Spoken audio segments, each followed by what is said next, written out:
Hello, everybody, and welcome to the Queensland High School League of Legends Championship Series quarterfinals. I am one Maximilian Thor von Neumann, also known by formal casting. And yes, after, 1 long month, 3 long weeks, I am finally back here to take you all from the quarterfinals through the semis to the grand final. Obviously, this is just going to be the quarterfinal today, but joining me will be one Toot, not Mitchell Replays Anderson. I wish I could tell you where he was, but I'm sure wherever he is, I'm hoping he is all right and having a good time. Toot, obviously, despite being from Victoria, a big fan of the maroons right here, as instead of having his cam set up for everyone, we've just got that beautiful maroon screen. I don't really mind as long as it's not blue for New South Wales. It's all good for me. Queensland all the way. That said, before we get too deep into the action, as per usual, we do have our clips from the past weeks. So without further ado, here are some of Lenovo's best plays of the weeks thus far.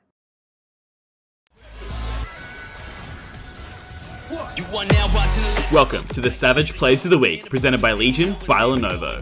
To start us off, we have an insane Malphite Yasuo combo by the Canterbury Taipans 2, with the Taipans turning Royale's double kill into a clean ace.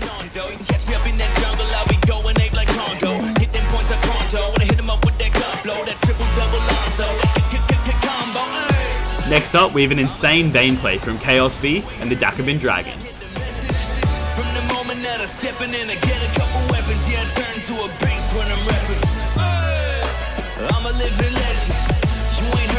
With a quick quadra, HeroicFeet got some assistance from his team to clean up the pentakill.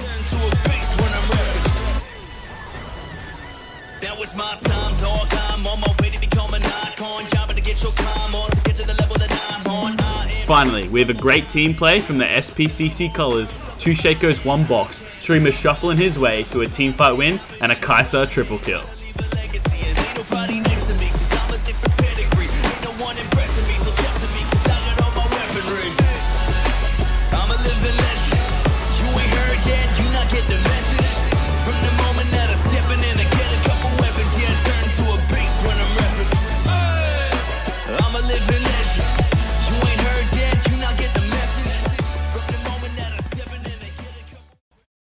Hey, everybody. So, yeah, obviously some pretty crazy plays that we've seen thus far in this league. And with only 3 rounds left, 3 more intense series, I am expecting these plays to rise to that next level. That said, last week there was some pretty chaotic action on the Rift as well, which does mean picking that also critical Lenovo Legion Savage play of the week was a tough one, but after much deliberation, much discussions, we had a jury of about 30, 49, 50 people.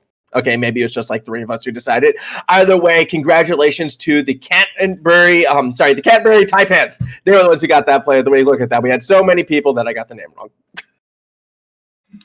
Well, yeah, Formal. I just wanted to point out that even though I'm in Victoria, I was actually spent all my childhood in Queensland. So it's great to see some great esports here.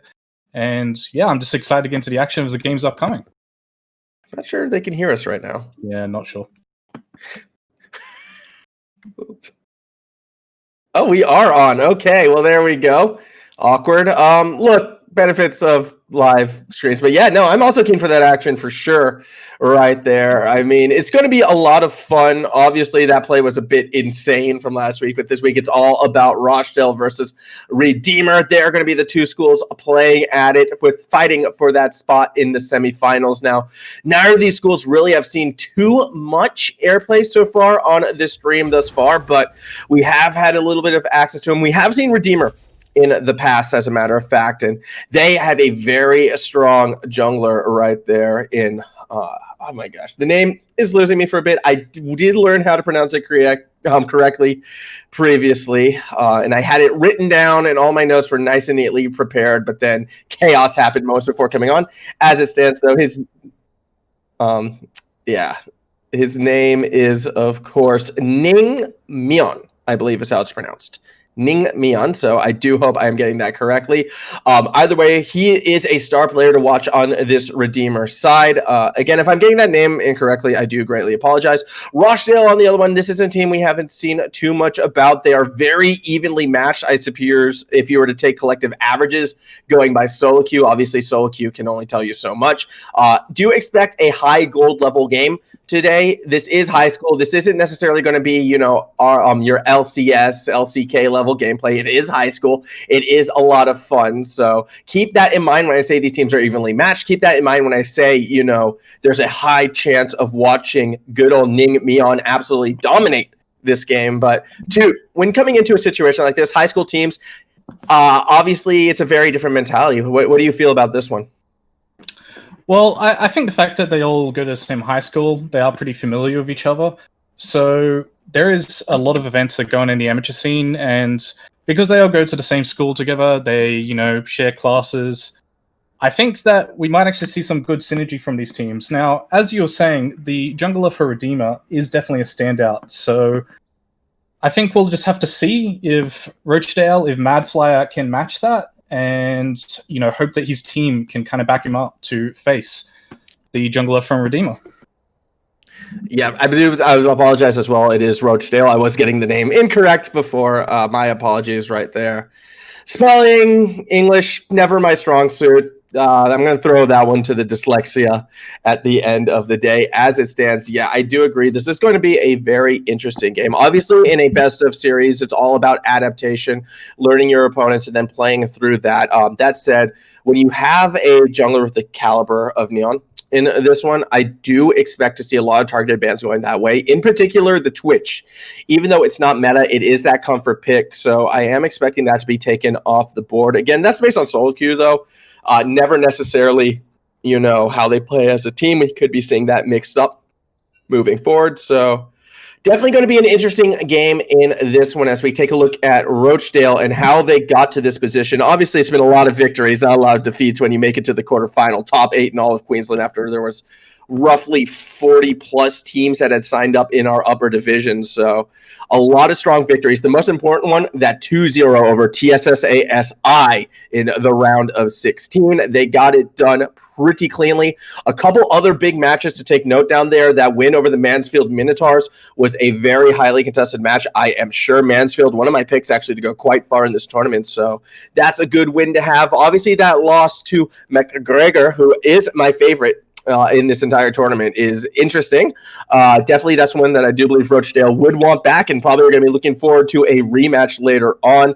Also, you do have that loss against Intrapilli, who is still in this tournament as well. So a couple losses to some of these quarterfinal teams, but a couple wins as well. Very much a upper echelon team. There's a reason why they're here. But if we take a look at Redeemer and their journey to get to this point, yeah, there was that initial draw, but after that, a lot more wins than losses. Obviously, in that round of 16, they beat St. Augustine's College 2-0 as well. Some other big results to take note of. Maroochydore did get the better of the Redeemers. Maroochydore, one of those top teams still sticking around, but they too got that win over the Mansfield Manticores, so the other Mansfield team, actually. That was a big win. Same with the win over FLSHS. It was another big one for the Redeemers. So they did finish their season on a high. I mean, they dropped to Mansfield Minotaurs as well. Just maybe, Mansfield might not be the best matchup for some of these teams. Mansfield, another favorite in this one, but it's going to be a great, great matchup for sure. Yes. About to kick this one off too. Picks and bans going to be starting in about 3 seconds. So hopefully this will be a good one already. We are into that champion select. Rochedale once again on the blue side, Redeemer on that red side. Yeah, I think we'll definitely have to see if Rochedale respects the Twitch pick that may come out of Redeemer's jungle. And yeah, there it is. They've definitely targeted him early. They understand that he is a star player for this team, and they just don't want him to be comfortable. Yeah, I mean, you have to do that. Again, as I mentioned before, probably the average rank in this series is going to be high gold, gold 2, gold 1, essentially. But you have to remember, there's a Diamond 2 jungler sitting on that Redeemer side. And as we've seen before, jungle difference is something that can play into a pretty serious effect in this league. There's been a lot of strong individual jungle performances, especially when you get the jungle mid synergy really popping off. So 21 Stylish is going to be another one I'm going to be looking forward to for having that pop off game. A lot of pressure going to be placed onto Madflyer as well as HeroicFeet and sort of how they react to the potential of this duo. Yeah, I'm kind of looking towards the mid lane, as you just pointed out, because there has been a large number of potential bans towards the mid lane, and with the Syndra taken away from, I believe it is from HeroicFeet, as you said. From 2 stars. The Syndra's being taken away from 2 stars. Really sorry about that. And I think they just really don't want to deal with the potential strength that HeroicFeet might has as an individual player. But now we do see MF blind picked, and with MF blind pick, they are definitely looking to have a strong bot lane, and they will likely, pair that with likely a Leona, a Nautilus, or a Thresh. They really want to put the pressure on the bot side of the map here, and I do like this pickup by Redeemer. They've said, all right, if you want to focus the bot side, we're immediately going to take Shen, where we can now bring our top side straight to the bot side and prevent any plays you might be looking to make there. Yeah, that's actually a really intelligent play right there, Shen. One of the strongest weak side junglers for that reason as well, because he can sort of absorb that top side pressure while being one of the best at applying bot side pressure at the same time. So Redeemer already recognizing, okay, there's a good chance that we're going to have to try and react to perhaps a strong side bot side, and we are going to be able to sort of match that by giving ourselves a pseudo numbers advantage. I tried to put on an accent. That was terrible. I apologize to everyone at home. But that could be what they're going for in this situation. Interesting pickup with the Kayn and Cassiopeia for the jungle mid duo coming from the Rochedale side in this situation. I do feel that scaling-wise, that might be all right, but I'm worried about the dueling potential, especially with the Trundle coming down. Orianna, probably not the best dueler, so perhaps, this could actually be a small advantage over to Rochedale. I think what Redeemer is really saying by taking the Orianna, the Shen, and the Trundle, they're saying, okay, we're happy to kind of give up our lanes. They're not gonna lose too much in the mid lane because Orianna does have the ability to kind of harass out Cassiopeia, but they're kind of saying, look, we're gonna look towards later in the game where we can use our superior zone control with the Orianna ball and the Trundle pillar. They're gonna use their ultimate to prevent picks from happening, and they just really want to scale and make it a game of who can teamfight better more than the kind of slip in and out that we might see out of Madflyer here. Yeah, absolutely. But at that same token, when I'm thinking team fights, Misfortune as well as Cassiopeia are two champions that do heavily come to mind just because of their zoning ability in a team fight and how they can really lock down and separate a team. It might force Redeemer in a situation where they almost would be looking for all-ins, but then you go straight into that petrifying gaze and everything could just completely collapse for him. I think the bot lane that Redeemer goes for is going to be very critical, and I'd almost like to see, again, them playing to that sort of all-in strength. Unfortunately, the Kai'Sa had been banned away. I think that would have been a good answer right now. Other than that, I'm almost thinking things like a Draven or possibly a Lucian. Instead, they're going to go for the Varus, so it does fit that team fight, especially if it's an on-hit Varus. However, again, I'm worried that they're setting themselves in a situation where in team fights, they can find themselves very scattered if Rochedale play correctly, and a Kennen would even add to that more so. Yeah, I think on the side of Rochedale, they say, you know what, Formal, we don't like the Kennen. We're going to take Maokai here. We're just trying to make you look a bit silly. No, that's fine. Make me look silly. I would potentially like the Karma pickup here. It doesn't really set up Misfortune in lane, but they kind of lack the ability. Okay, they go for Nami, but the thing with the Rochedale side is that they were kind of lacking the ability to actually engage. Maokai, he can throw his little, circle tree of death towards them, but it goes very slow. It's not really going to engage for them, so I think both sides, look, Rochedale, they have a really strong team fight. As you said, they're going to scale. They have amazing zone control. And Redeemer kind of took a different path in their draft in round 2. And they said, all right, we're going to take Varus and Blitzcrank and actually look to make picks, and more picks on you. Yeah, I'm very confused by that bot lane because it looked as if Redeemer was going pretty heavily for a almost strong team fighting comp. But when I see that Blitzcrank, my thoughts immediately go to roaming potential, more mid pressure, as well as possibly even top pressure. I don't know.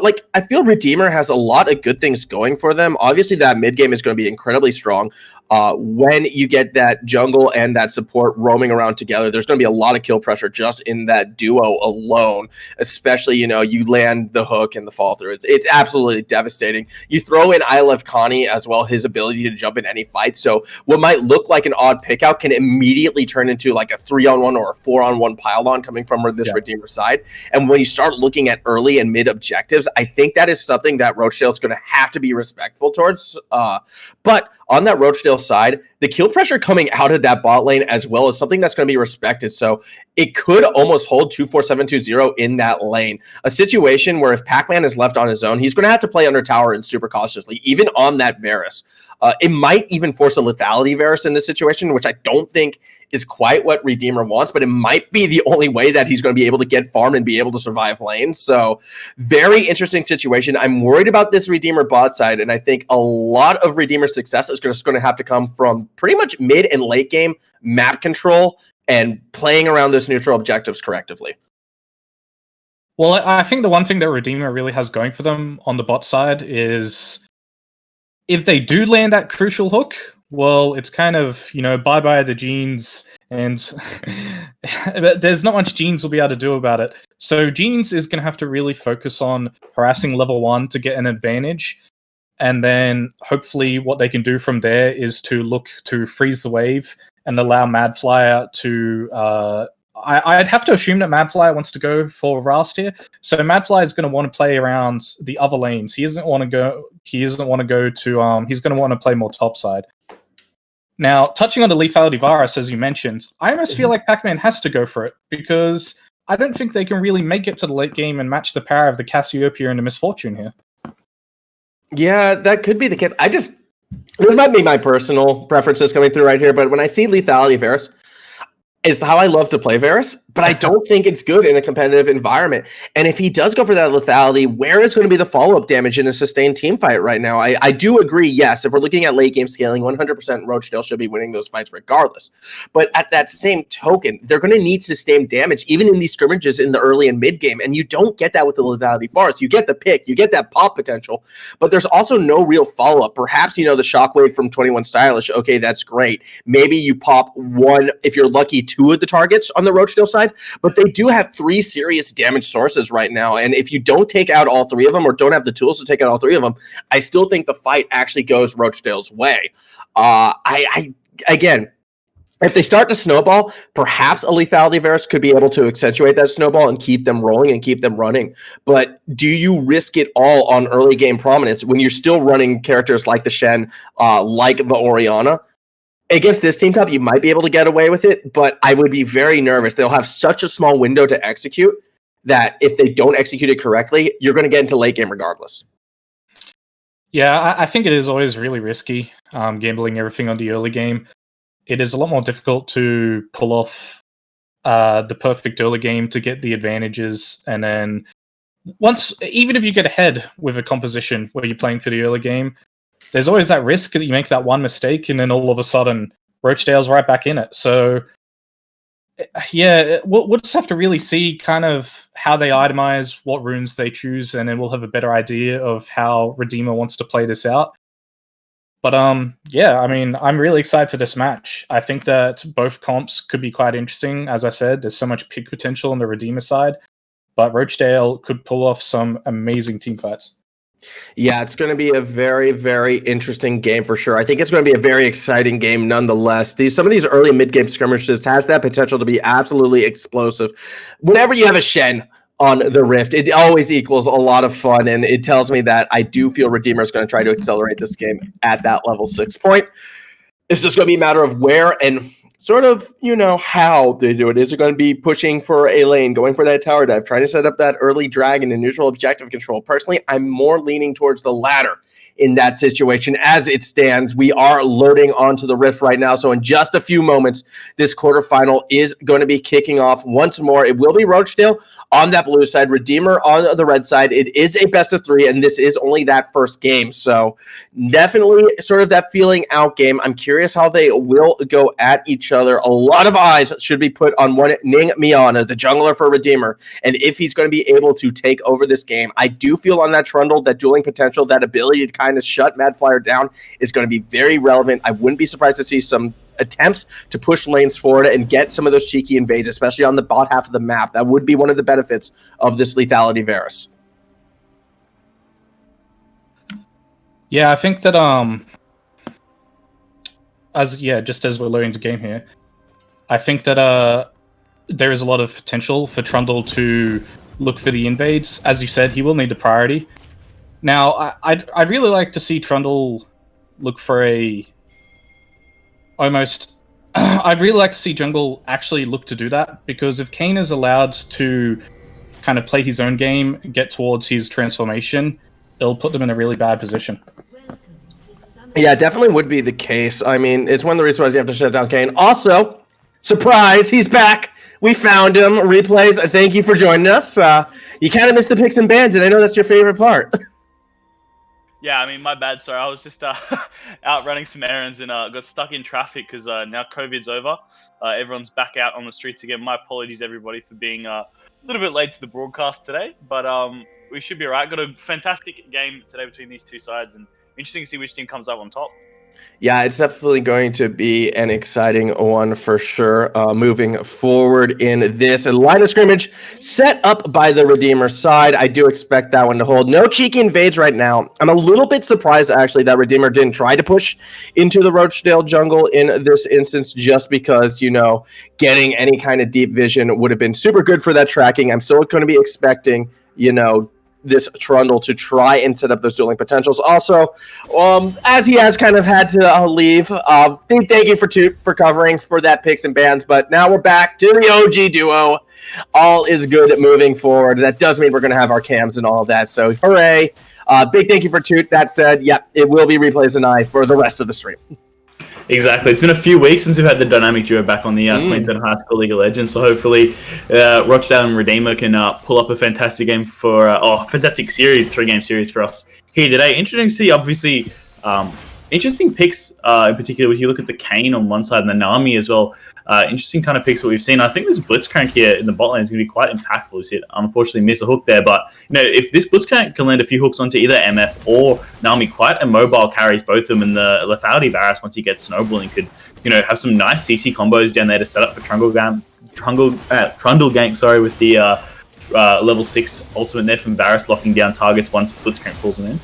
Yeah, absolutely, but I can almost see the same thing if Aqua Prisms land, especially post-level 6 with bullet time, just being able to completely shred the likes of this Redeemer bot side. Again, when I'm looking at this Blitzcrank and I'm looking at this Trundle, I'm still kind of more hoping to see some roaming and almost proactive invade plays coming in that near future, especially when you throw in the Shen in the mix. Just the ability to pick a fight anywhere in the map is sort of what I'm expecting from this Redeemer side. As it stands right now, pretty low energy start of the game. Each jungler sticking to their own half. We did see one deep ward placed by the Trundle man, so he is starting to track Madflyer, and I still am going to expect perhaps, you know, a little bit of action maybe on that blue side jungle eventually, especially if he's going to be able to keep watching. How that said, the entrances to the jungle have been warded up, so Madflyer will be safe, at least for the moment.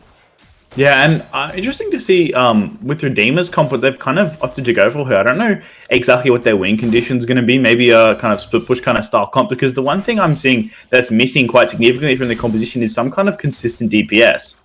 You've got a lot of burst or poke there through the lethality Varus, and of course Orianna has her, you know, one-hit shockwave. But outside of those two big teamfight abilities from both their carries, they haven't got that consistent DPS to kind of poke down these tanky members like this Maokai. I think Maokai could potentially have a deathless game unless I love Carney and of course the Trundle get on top of him in the early game. I think it's interesting decision going for not so much lethality Varus, because I don't think on-hit Varus is particularly viable, but something other than like an Aphelios or that more consistent backline AD carry.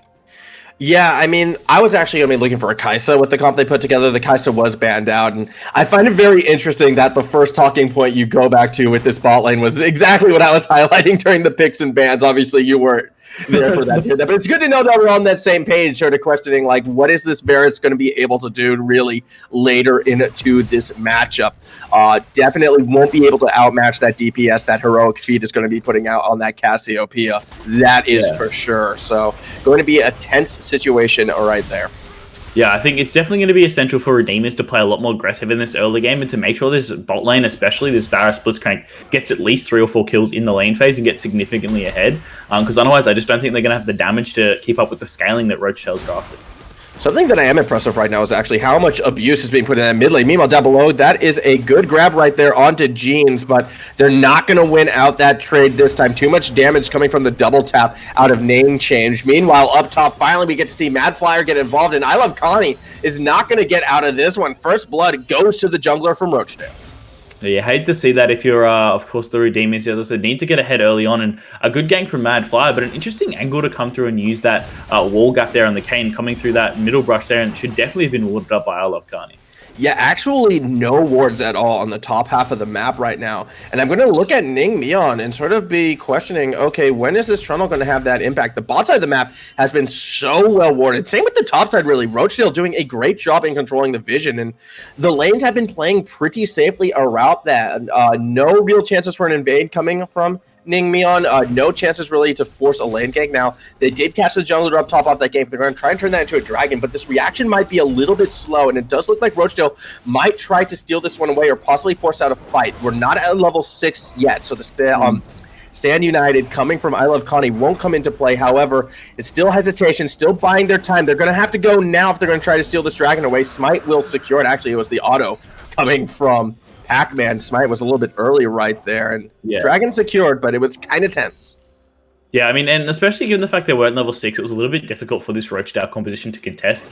Kayn, the jungler there, wasn't in position. Madflyer, obviously, just recovering from his gank up on the top, so I wasn't able to rotate around correctly. So a good little opportunity there by the Trundle and ñænGmyœn. I can't say that. ñænGmyœn. ñænGmyœn on the Trundle there to realize that his jungle's on the opposite side and go for that. Of course, no tidal wave available, no bullet time available, so that isn't that big wombo combo to be able to shut down the kind of lower health bars there that Pac-Man was sitting on. I think there was definitely opportunity if that ultimates were available for, you know, potentially triple kill to the bot lane there, and that would have, you know, really been quite disastrous for Redeemer College. So Redeemer Lutheran College there. So able to survive that and get that Drake's a good little pickup, because I think, especially if it's an Ocean Salt or an Infernal Salt, they're going to really need it if they're going to contest this game. The later and later it goes, just simply because they need a way to stay in fights for longer. And without some assistance from these Dragon Souls, their composition just doesn't really do that. Yeah, I do agree right there. It's kind of why neutral objectives I was kind of looking at should be a main focal point for both these teams. And when you're looking at those neutral objectives, I do feel Redeemer does have that better avenue to get to them because of that Shen pick up top and just that ability to completely collapse. Not to mention the fact that, while yes, lethality, Varus probably might not be the best late game, early game, it does have that ability to shove in waves, and you can sort of get that bot side advantage and sort of be able to collapse in on the dragon. Neutral objectives are going to be go for Redeemer, and getting that first Mountain Drake will help them for sure.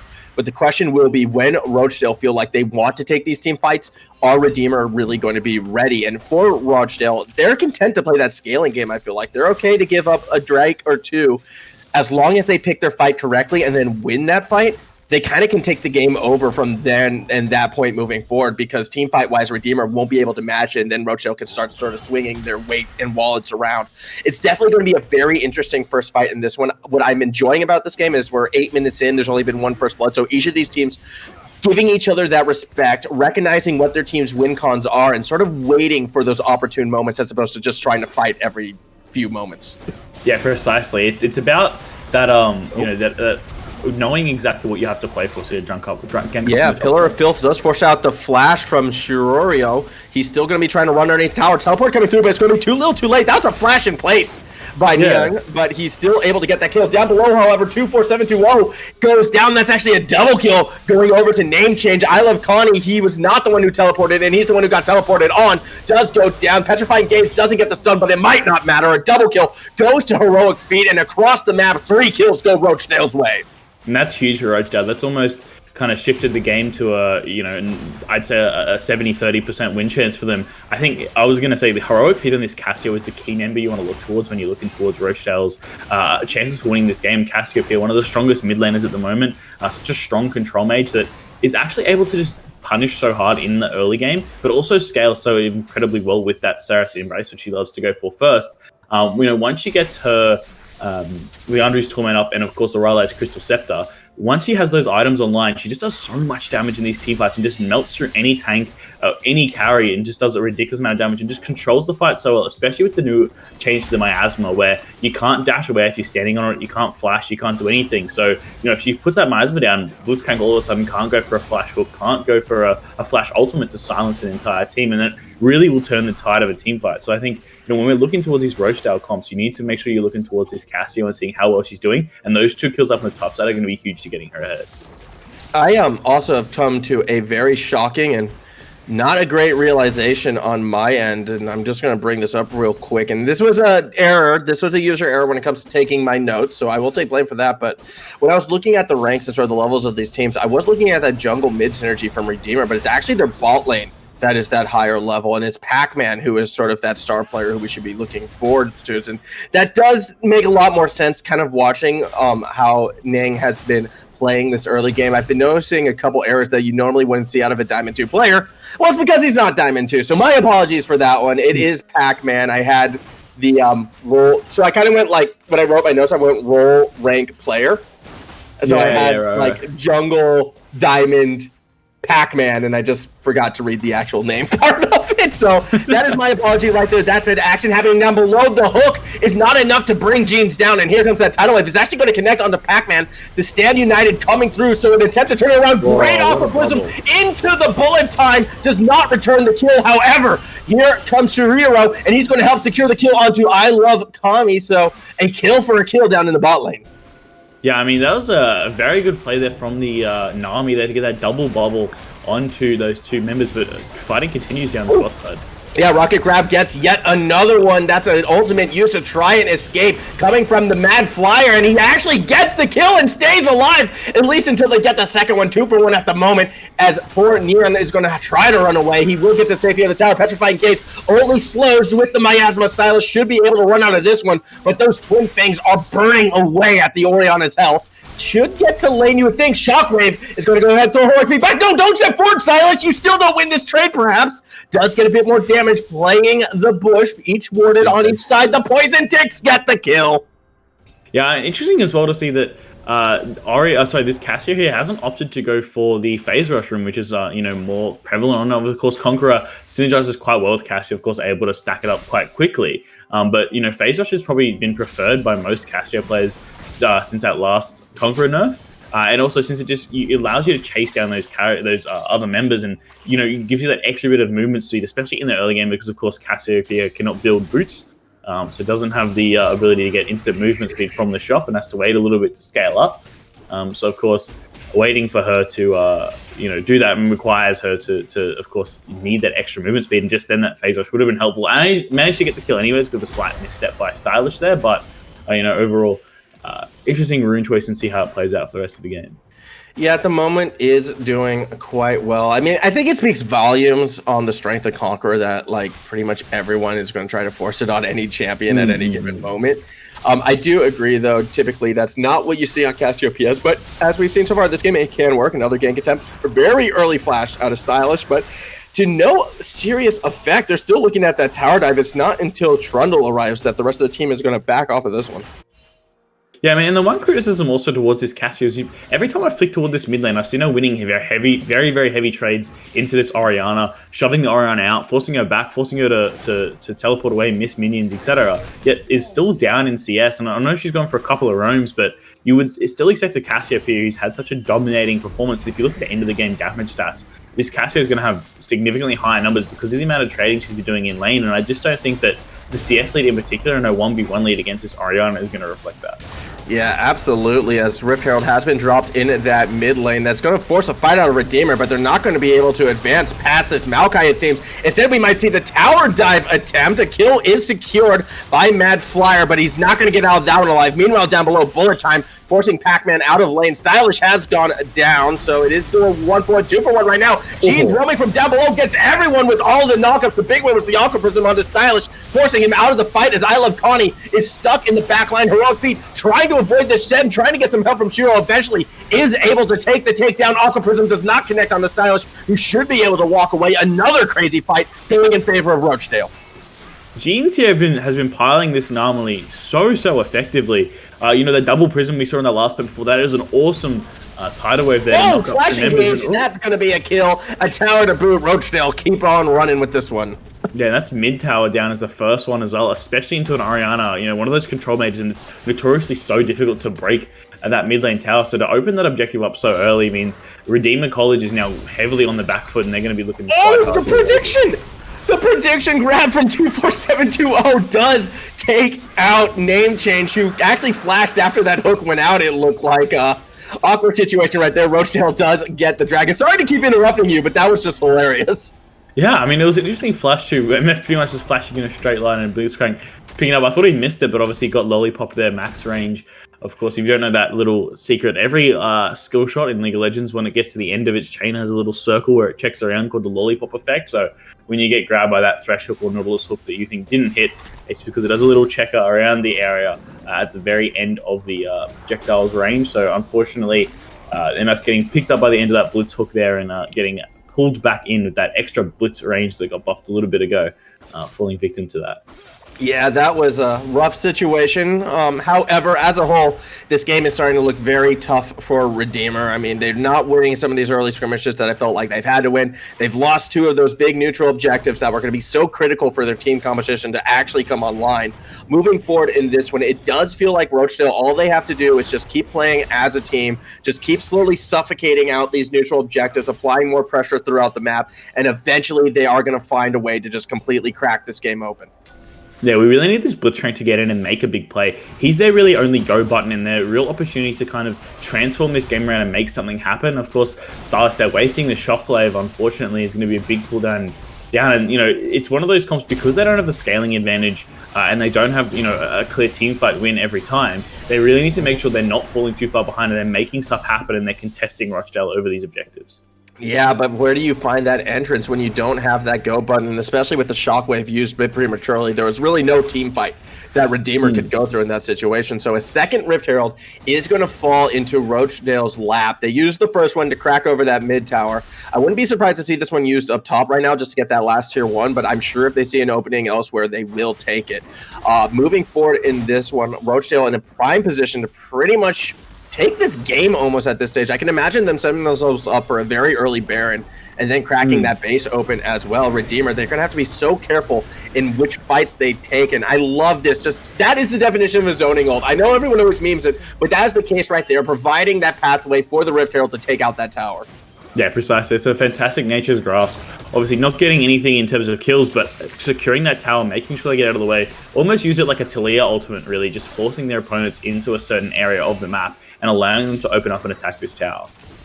Exactly, and that is all of the tier 1s gone. Now, what separates the good and the great teams, I've said it before, I'll say it again, is that ability to close out games. And once those tier 1s are gone, what is your late game like? How effective are you at rotating vision forwards, targeting out, you know, weaknesses in the defense, popping off those towers when they are a bit more exposed? That's the gameplay right now for Rochedale. And I'm going to be super curious how they approach this. Again, this is a very team fighty comp. They kind of want those hard 5v5s. They could be content to try and keep farming, I suppose, to those neutral objectives. But at the same time, I don't want them to relax too much. Yeah, exactly. And I think they have definitely set themselves up here with this composition to go for a very early 20-minute Baron. Cassio, famously one of the most aggressive champions when it comes to taking these neutral objectives. The consistent damage she gets down with the Twin Fangs and the Noxus Blast is such a ridiculous amount of consistent DPS, and will just shred through these neutral objectives ridiculously quickly, especially now she got the Leandry's complete. Connie could be in a little bit of trouble here. Should be able to walk out of that one. It kind of looked like he got caught rotating from top down to mid, and that is the sort of the example of, you know, starting to push that vision forward, trying to catch out opponents in their own jungle rotations right there. And this is always a scary stage when you start to realize, hold on, we're no longer safe on our own side of the map, and we're seeing it again. This time the target is going to be ñænGmyœn. Not able to bring him down with that bullet time, but you can see already Rochedale, they're looking to accelerate this game. Yeah, I mean, a bit of an interesting cooldown there used by the MF. Of course, the dragon is spawning in about 50 seconds, and I think the bullet time should be up in time for that objective. So just forcing them out of that jungle, making sure they're getting vision control. But I would like to say Redeemer's still got a couple of little green wards around the area. still has decent vision. So despite the fact that Rochedale are moving in and trying to sweep out or get control of the area, they haven't cleared at this vision, which means Redeemers still know what Rochedale are up to, and they're not going to be checking to this Infernal Dragon completely blind. Yeah, absolutely. And I think that's probably a good situation for Redeemer. They cannot afford really to give up any more of these neutral objectives if they're going to try and find an avenue back in this game. I do feel the best bet would probably be securing that Dragon Soul, or maybe finding an opportunity where they can steal a Baron away and maybe get momentum back in that facet. However, already that vision is getting cleared out. Jinx has to be a little bit careful when pushing forward on their own. It is setting up for what could be a very interesting dragon fight right now. Yeah, exactly. It's just spawned our 20-minute mark as well, so the Baron is potentially open if they want to opt to leave this dragon up and go for the other objectives. You can see the problem is with Rochedale, they only have 2 control wards on the map, and they're both in quite defensive positions. When you're fighting over vision like this, you need to make sure you have those control wards to deny vision in the right spots.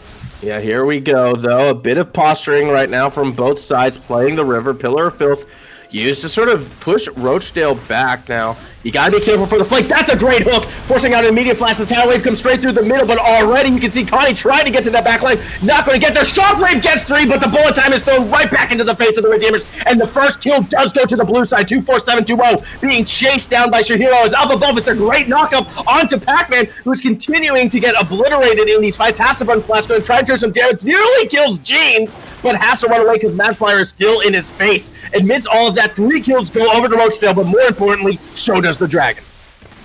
Yeah, exactly, and that was a beautifully well fight there from Rochedale, balancing it, all of their objective, all the cooldowns. Redeemers got a fantastic engage, and Rochedale were very quickly able to communicate, recollect themselves, get back into position, and align that team fight back up again very quickly, despite the fact there was a fantastic hook by 24720 onto the Misfortune there and pulling her into the front line of probably the target you want to go for, other than Cassio. Of course, those are the 2 champions you're kind of looking for. Maybe not Cassio, because if you hook at Cassio as a Blitzcrank, you're going to get stunned right to the face, and you're kind of going to get comboed out with the Munber of your team there if she's able to land that petrifying gaze, if she casts a petrifying gaze while you're getting pulled in. But yeah, beautiful targeting and just great ability to able to refresh there. Fantastic from Jeans there, landing a bubble straight away onto the Blitzcrank, and I believe the Trundle as well to give the AD carry some space, was able to heal her up as well, and then push the Tidal Wave back into the middle again to set up and allow MF the perfect amount of timing to reposition, dodge the Shockwave, and land that massive bullet time that really turned that fight around. Yeah, it was absolutely a great fight coming from the Rochedale side. Again, we have been looking at this team composition thinking they're going to be more likely to pull off these team fights, but when you see that rocket grab nail name change, you start to get very worried. I mean, that was an absolute snipe of a hook, pulling name change into essentially that danger zone.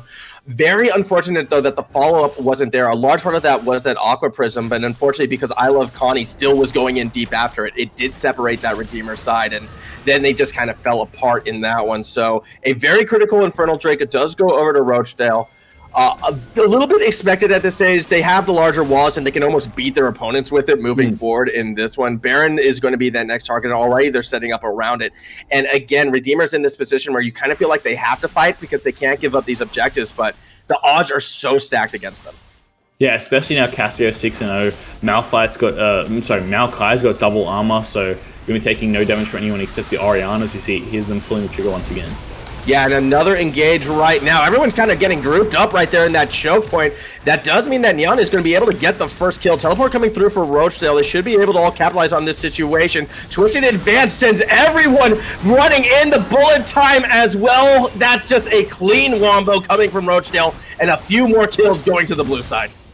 And the Baron is now up and available, could potentially move towards it. However, HeroicFeet is down, so they won't be able to go for that objective just yet. But fantastic play there from the Maokai and sshoirrao getting in there. And it's the first time I think I've seen a Malphite done like an actual mechanically play. I didn't think there was much room for improvement when it came to Maokai mechanics. Also, beautiful twisted advance into the Flash Nature's Grasp, and it was comboed quite extensively. And locked up there and got 3 kills going straight to Rochedale, and that's an inhibitor for their prize at 23 minutes. Yeah, 23-minute inhibitor, nearly on that ideal mark for when you want to take an inhibitor down.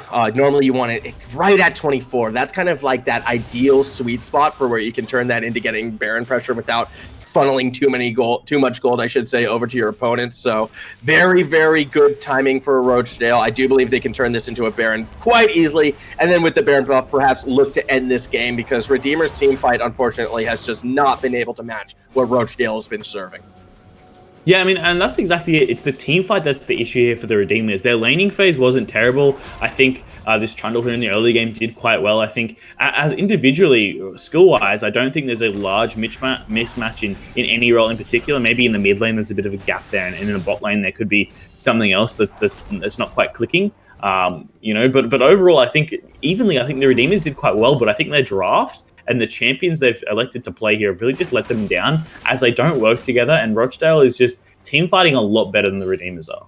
Yeah, absolutely. And again, going back to what sshoirrao, again, I'm sorry I'm pronouncing that name incorrectly, sshoirrao, on that Maokai. I mean, that's about as mechanical as a Maokai can get, right? Like, but being able to pull that off and just catch out, again, half of the Redeemers. Rocket Grab going to miss. That said, Shockwave will connect with 3. However, Madflyer is already looking for the flank. Tidal Wave's just going to come barreling through the top half of the jungle. So a lot of ultimates, not a lot of fighting. I'm curious if Rochedale still looks at the Baron.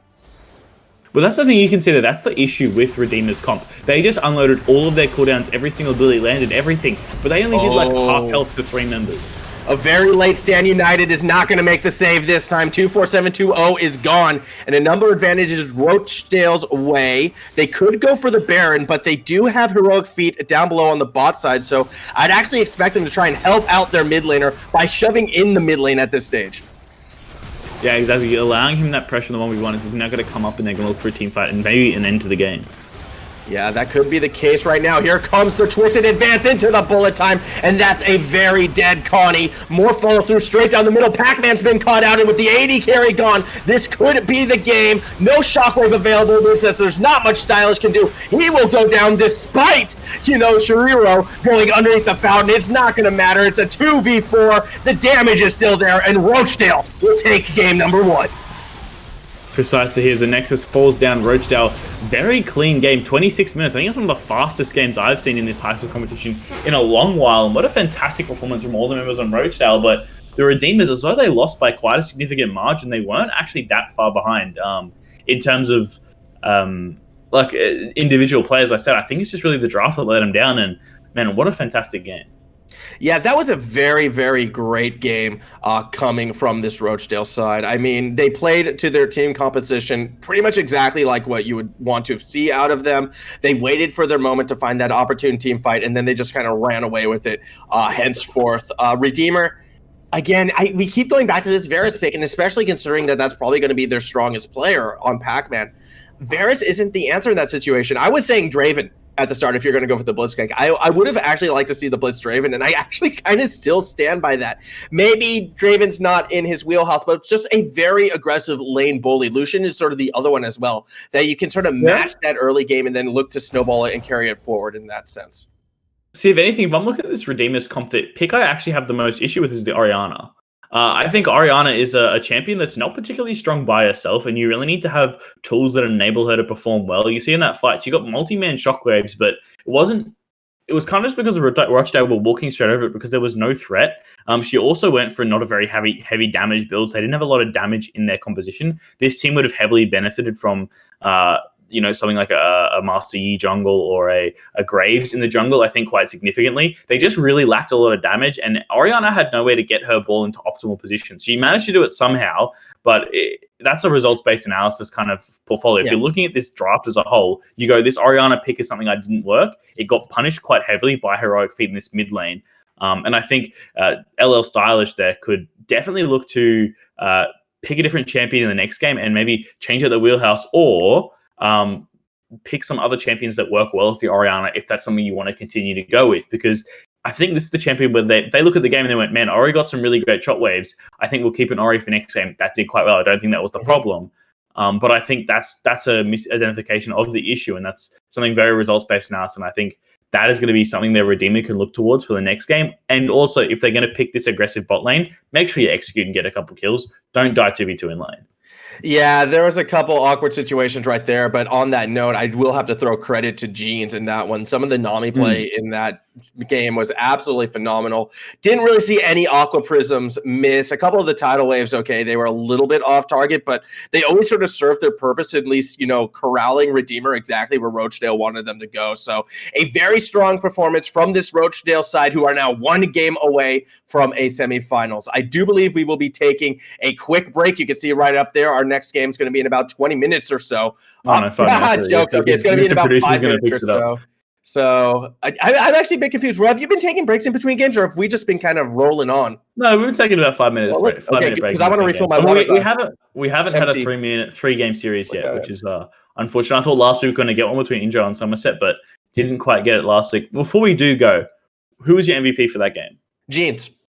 Yeah, same. I think that Nami was phenomenal. I mean, you could maybe make an argument for the Cassio or maybe for ñænGmyœn, but I think, Jinx was by far the best performer in that game. And we should be back in about 5 minutes for the second game of Redeemer Lutheran College versus Rochedale State High School. So make sure you guys stick around. We'll be back with the quarterfinal between these two sides.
Hello, everybody. Welcome back to the quarterfinals of the High School League of Legends Queensland Edition Championship Series. Best of threes are what are being played, and already Rochedale is up 1-0 after a fairly dominant performance, both in terms of the draft as well as in terms of the performance. Redeemer, they put together a unique team composition. It had its avenues, but they needed those neutral objectives, and unfortunately, they were unable to get them. So we'll be curious to see how they're able to turn it back around. We've swapped the sides. Redeemer now on the blue side, Rochedale now in red, and Mun replays Anderson. What big changes do you want to see in this draft? I mean, obviously, I didn't see the draft from the first game, so I think you're going to be a little bit more of the expert when it comes to it here. But I want to make sure both these comps have nice, concise champions that work together. I think Rochedale's first draft was quite good. I think the maybe area could be improved was obviously the Kayn pick was a bit... I could have picked something a little bit better there, but obviously Madflyer must have a lot of comfort on that champion since Kayn's not a particularly widely played jungler. I would like to see the Redeemer side, though, adapt their composition because they had quite good pieces and they had quite good individual performances, but they need to make sure the comp is synergistically working quite well together. I think if they're going to go for this lethality Varus, Pac-Man get ahead and carry, make sure you then set him up and pick champions that work well with the Varus and have alternate damage sources and make sure you're winning your lane super hard. Or if you want to go for this Orianna style and play around stylish, then make sure you have another consistent DPS carry in the backline, something like this Twitch that got banned out, or something a little bit more kind of long range that's going to assist and follow up. Get an engage, get a Zac in the jungle, get a I don't know, like a Rakan Xayah bot lane, you know what I mean? And do something that is going to synergize with your champions. Make sure all five of them work together and feed off each other, like Rumble, Jarvan, Galio, Kennen, a comp like that. Like all these champions work with each other. Put an Orianna in there. Like it's just make sure you have comps that work together and don't have disjointed champions. Funny that you say Kennen, because that almost did get locked in for Rochedale actually in the first game, but instead they swapped out to that Maokai pretty last minute. Maybe this time the Kennen will be able to sneak through. Now, obviously that Twitch is going to be perma-banned against Pac-Man just because of his win rate and sort of his ability on that champion. So no Twitches yet to be had. The Maokai actually is what's going to be prioritized this time. So taken away from sshoirrao, will be Connie instead on the Maokai round. Ornn still up and available, arguably the best top laner in the game if you ask silver scrubs like myself. So loving this immediate response from Rochedale. Man, you're a silver scrub now. You're even higher than me. I'm still stuck in bronze, man. But Ornn there, of course, a fantastic champion being locked in the top side, provides such great flexibility, fantastic engage, damage, everything. Champion needs to be nerfed. He's way too strong, as well as giving out late game scaling as well with all the ornaments that he provides. Maokai first lock in is interesting. Maybe if they're going to flex it to 2-4-7-2-0 in that bot lane there, could be quite a good pick. Maokai support has been picking up quite recently. It's been played in OPL, LCK, LCS returns this weekend, I think. So, one of the champions that are rising in priority. Trundle, again, another very high priority jungler, and looks like they could just be picking in role order once again for both these sides, and hopefully they can mix it up a little bit and pick something that works well with these two champions they've locked in already. The first time around, Rochedale did not pick an order, but Redeemer did, and they are kind of going down in that same path this time around. Trundle, as you saw, was locked in. Lulu, though, is going to be taken. That could be something a bit out of order, or it could be a mid-Lulu. Hey, it's your favorite, the Zoe taken in response. Yeah, Zoe, I mean, I'm not sure. I think Zoe would work better on the Redeemer comp than it does on the Rochedale's side. I mean, I'm not too sure about both these comps. I mean, I just go about synergy, and then they've kind of picked these champions that don't make a lot of sense. Maybe they could go for a Kog Lulu in the bot lane with the Orianna. I think that'd be quite a decent strategy. I think that comp for Redeemer would definitely be one that they can sit around Pac-Man. Obviously, Pac-Man proficient on the Twitch. Kog'Maw, a champion very similar to Twitch in the style that they want to ramp up later into the game, has that long range damage with, of course, the ultimate there from the Kog'Maw, and is able to synergize quite efficiently with the Lulu. Because I think when you have a Lulu, there's only 2 or 3 champions that work well with her: Jinx, Twitch, Kog'Maw. I can't really think of anyone else that, the optimal support is a Lulu, and the chance for locking her this early is that. Of course, could be mid Lulu too, but again, mid Lulu is something that you're gonna give up, and you still want an AD carry that can work quite well with her. But again, we'll have to see exactly what Redeemers go for. Jinx being locked in here as well is quite a good pick. Interesting, Zoe is the one that doesn't really fit the comp. Obviously, Kayn as well. You see the Kog'Maw is locked in there for Pac-Man. Yeah, I'm looking at Rochedale, and I just feel it's looking very similar to Redeemer's comp actually in that first game, where it's just kind of all over the place. Whereas Redeemer this time around, definitely a lot more organized. We could be seeing that Orianna come in right now. I would like to see any sort of, I suppose, control supporty mage that has that damage output. Twisted Fate, it's okay, I suppose. I mean, you still have that crowd control with the gold card. It's a bit more singular than I would like, as opposed to what an Orianna could put down.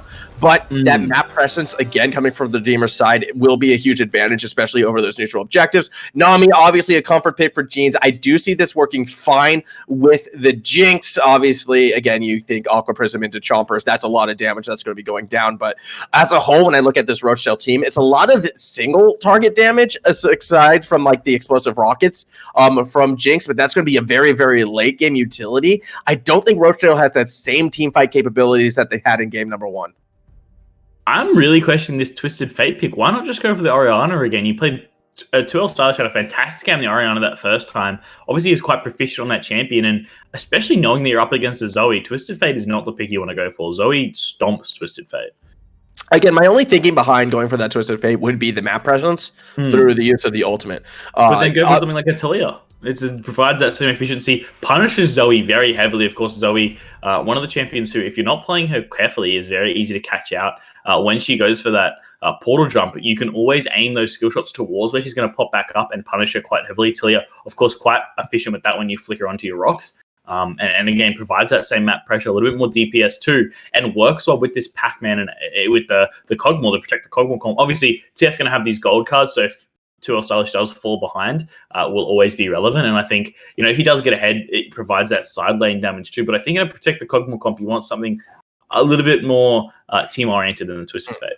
Well, I mean, one thing that the Twisted Fate has over the Orianna in this instance is the fact that Twisted Fate wasn't banned. Yeah. So that's a big advantage for him. Looking at the two. Already get banned. Oops. Yeah, Orianna did get banned. Was the last ban in that one. So it's okay. Like, look, obviously, I think Stylish probably would have liked to take that Orianna in this situation. The Lulu mid was a bit of a bait, unfortunately, that Rochedale did not kind of bite on. So they did ban that one out. It's going to be a very interesting game. Once again, Redeemer, I mean, both of these team comps, they just feel so much more comfort than they do feel like in terms of like team cohesiveness moving forward. I was keeping my eyes on the Twitch chat, and I am seeing some Rochedale fans, people who probably know the students on this team, saying things like, oh yeah, HeroicFeet. He's known for Zoe. Like, he's actually an amazing Zoe player. It's like, okay, so that's why going for the Zoe. It's a comfort pick in this type of situation. And based on how the first game went when looking at these two teams, there is a chance that Rochedale can just do that same thing and almost just march right over the top. But as we move later and later into this tournament, and even in this matchup, there is still that chance that Redeemers can fight back. And you have to start thinking beyond just comfort. You have to start synergizing your comforts, actually building a proper team composition. I feel like you can't keep getting away with pure comfort this late into the season. Yeah, I mean, I really do like Redeemer's comp, though. I think this is quite an efficient comp. All the champions do work together. As much as TF probably isn't optimal, it's not a bad pick either. And I think versus this Kayn and Zoe, I mean, Zoe itself is a decent pick too. I think probably the only thing that kind of stands out here for Rochedale's comp is this Nami in the bot lane. I think going for a more aggressive, engaged kind of support is something that would have benefited them quite heavily, something that helps follow up on Ornn's engage, or something else in the jungle other than Kayn. I mean, Kayn's a champion I personally really dislike. I think he just doesn't. I just always see Kayn's go blue Kayn and they just run it down because they just. Kayn just sucks. It's just so it's kind of like Shyvana. It's like AD Shyvana. So here's the thing with Kayn. Okay, you go to the wonderful site called champion.gg, where they sort of like have the power rankings in an order. And if you go to like gold and below, all of them always have Kayn at number 1 as like the go-to jungler. And I think just because at those lower elos, the ability to sort of gank from any angle is actually super, super viable. And there's a lot of players, plat and below really, that kind of rely on this champion to climb through those stages, just because he is a jungler that you can take a game over if you are playing a very self-centered, individualistic style. So that's why I'm thinking Madflyer probably has played a lot of this champion in solo queue, probably very comfortable on it. And it goes back to that point. We're looking at comfort right now. We're not looking at team synergy. When you get in a proper 5v5, Kayn's utility obviously goes down a fair bit because junglers that you want are, those fast clears, but also strong crowd control to really help enable ganks, or you want those heavy duelers like your Olafs. Yeah. Exactly. And Kayn doesn't really, it's kind of like a mix of both of those, but doesn't do either of them particularly great. And that's kind of why Kayn does get pushed to the wayside. Exactly. Just pick something else instead. Just don't pick Kayn. Pick Zac. Zac's a better champion. Zac, fun champion. I love Zac. Just camp mid. I just love champions that just camp mid, help you get ahead. It's fantastic. They give you blue buffs. Second blue always goes to mid laner. These are important things you need to remember if you're learning to play the game. If your mid laner needs mana, you give him every single blue. You don't need it. You're not going to carry the game, okay? Counterpoint. My mid laner has died 5 times in the first 4 minutes, which is very unusual because they are playing Zed and they're up against a Morgana mid, but they just kept trying to do that tower dive, and they're also playing Zed, so I'm taking that blue buff for myself. I said if they need mana. They need mana. True. All right, fine. What's another? It's a Fizz. I hate Fizz. Fizz ain't getting my blue buffs. How is Fizz dying when he's diving? You are not getting my blue buff just purely based on the champion that you chose. Fizz is Deal fantastic. with it. I mean, Fizz is great when I'm playing it. I hate playing against Fizz. Fizz is like you permaban that Fizz, especially in Earth mode right now. Because I know Earth mode's been around for a while. You permaban that Fizz. I don't play Earth. I'm not actually. I don't think I've ever played Earth. Really? I think I played it one time. Like back when I was first getting, like back in like 2014, like when I had my account that I don't remember the login to. Oh, what is that account login? I think it's Infinite Lucario was my first username on League back in the day. Ooh. That was my username for everything. Infinite Lucario. Yeah, Pokemon fan. Yeah. I still am. Woo. Anyways, as we're getting ready to go on this one, we can see some pings coming down from the Rochedale side. We are on the Rift. Once again, if Rochedale do win this, they will be advancing to the semifinals, that top 4 where things get really, really spicy, might I add. So they're going to be moving as a group of 5 along the top half of the Rift. Again, Redeemer looking to set up a line of scrimmage. It's going to be I Love Connie who might be able to spot this one out, but I don't think he does. And by pushing towards the middle, this 5-man is actually going to get inside the jungle.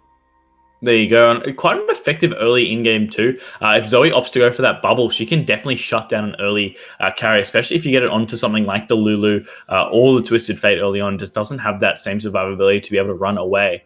And of course, Ornn CC2 coming down. Jinx, if she goes Chompers for her first upgrade too, they can do quite a fair bit in this 1v1 early on. However, no one's really going to start topside here because you don't want to be pathing towards this bot lane.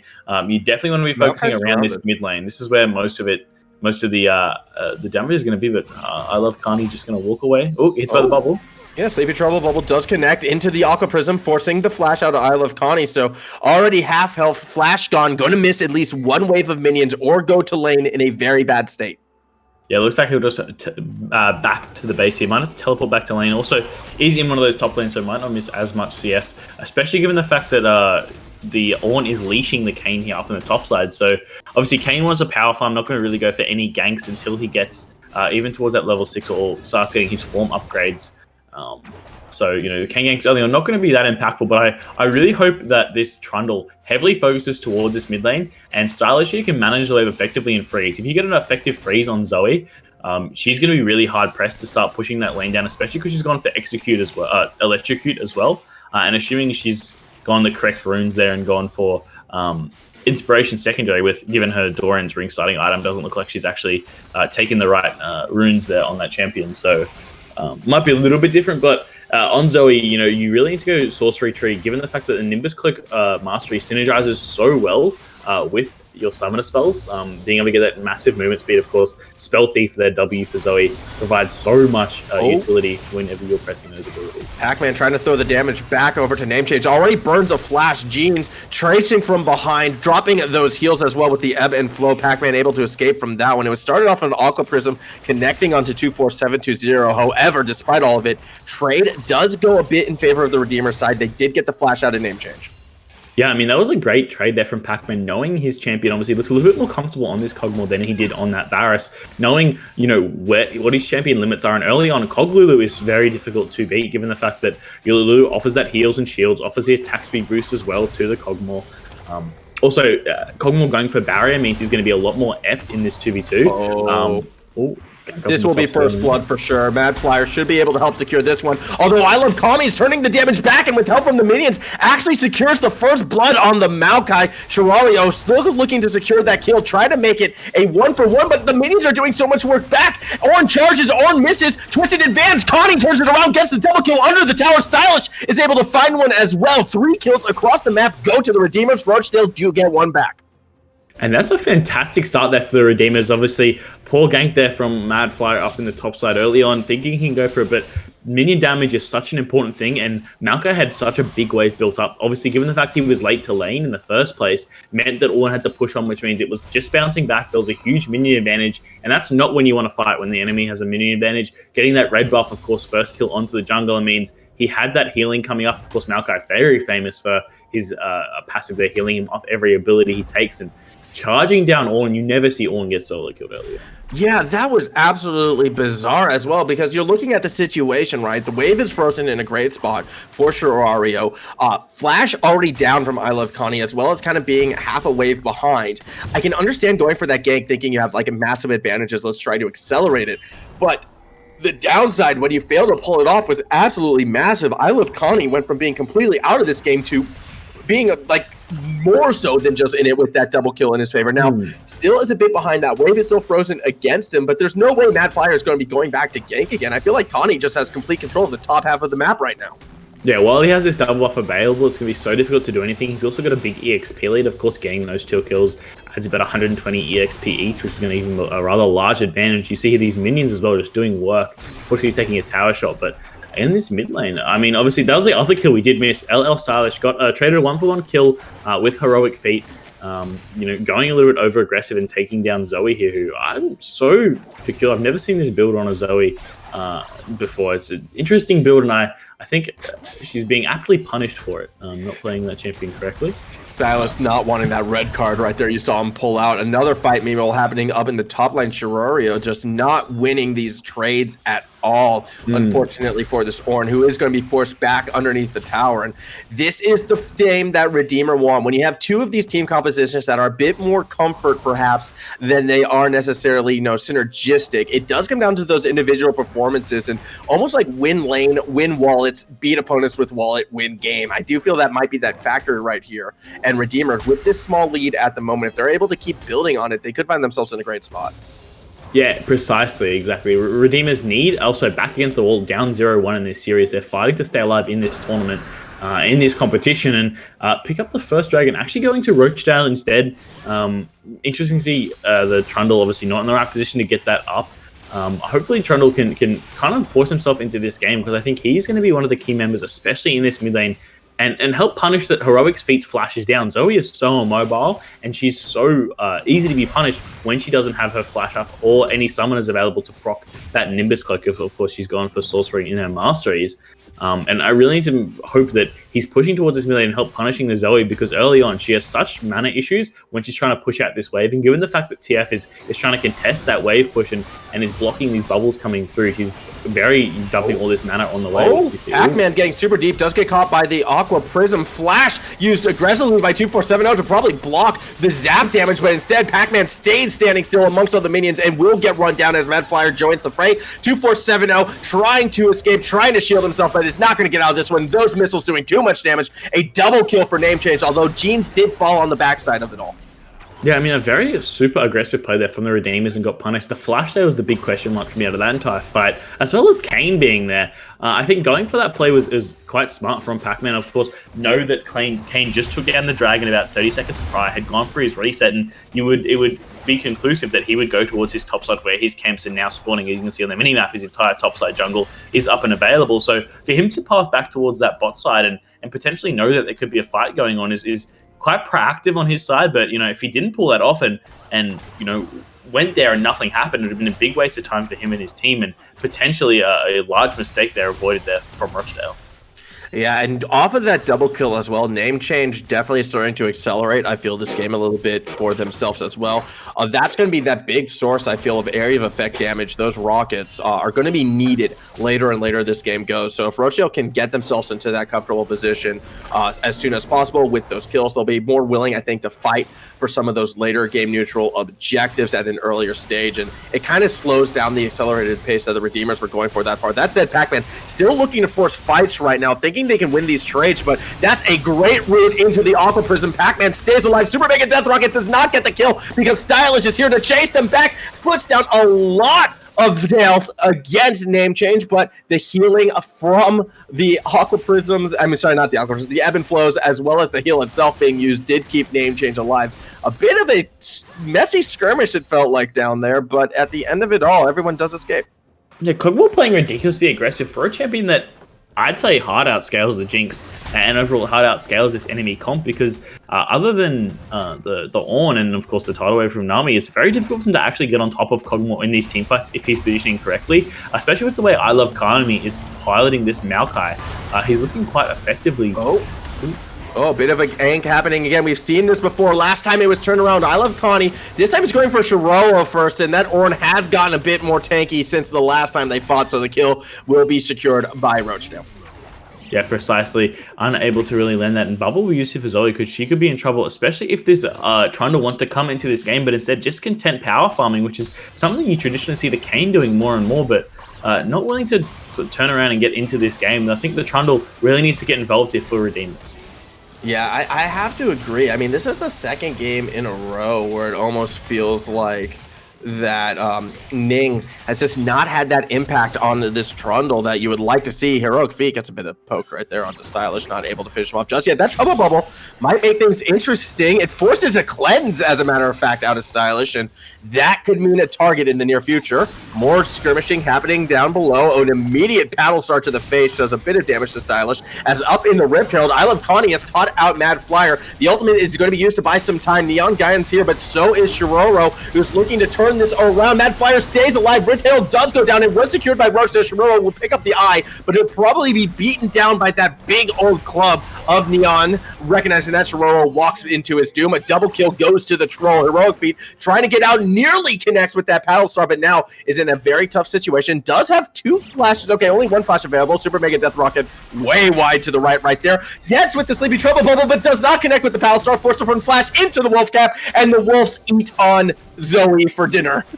I think Zoe would have missed that Q anyways if it didn't hit the Wolves there. But again, it doesn't look like Zoe has gone for the sorcery secondary there in Nimbus Cloak. So unfortunately, not getting that same utility you'd want out of those summoner spells, not getting that same ability to gap and get away. Did have the flash available when the Twist of Fate was 1 HP over the wall, and instead of flashing that wall with that spare flash and running up towards her own jungle, decided to chase into the blue side and went down there. And Redeemer's doing much better this game, but only have a 1,000 gold lead despite having a 4-kill advantage.